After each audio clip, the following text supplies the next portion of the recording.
It was a beautiful morning on the island of Sodor. Thomas the Tank Engine's blue paint sparkled in the sunshine as he puffed happily along his branch line with Annie and Clarabel. He was feeling very pleased with himself.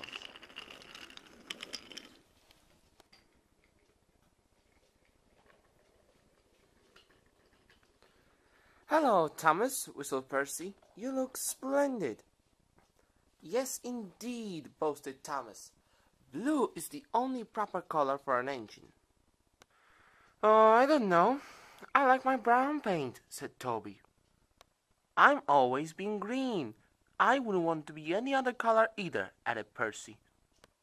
Well, anyway," huffed Thomas, "blue is the only color for a really useful engine. Everyone knows that." Percy said no more.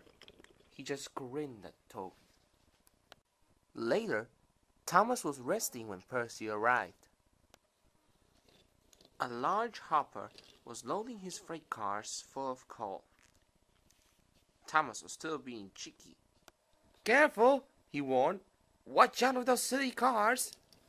Go on, muttered the cars.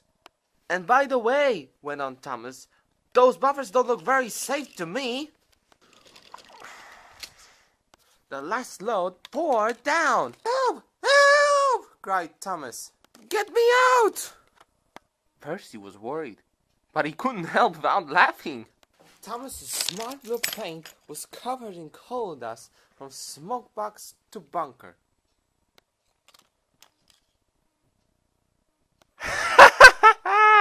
chuckled Percy.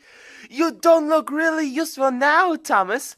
You look really disgraceful." "I am not disgraceful," choked Thomas. "You did it on purpose. Get me out!" It took so long to clean Thomas that he wasn't in time for his next train.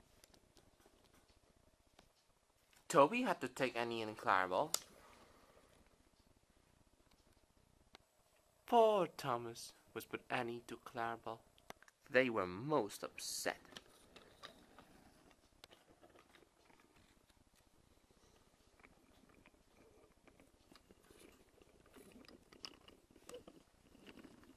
Thomas was grumpy in the shed that night.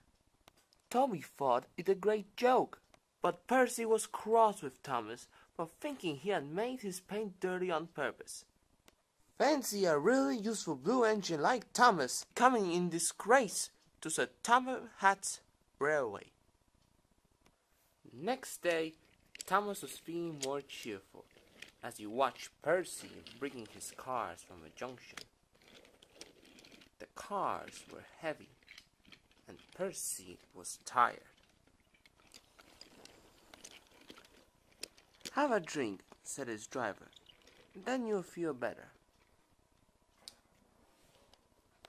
The water column had stood at the end of the siding with the unsafe buffers. Suddenly, Percy found that he couldn't stop. The buffers didn't stop him either. "Oh!" wailed Percy. "Help!"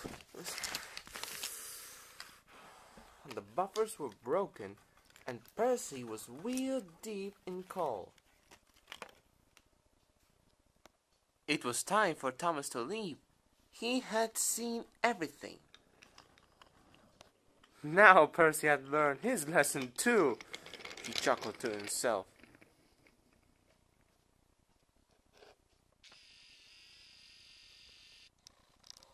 That night, the two engines made up the quarrel. "I didn't cause your accident on purpose, Thomas," whispered Percy. "You do know that, don't you?" "Of course," replied Thomas. "And I'm sorry I teased you. Your green paint looks splendid again, too.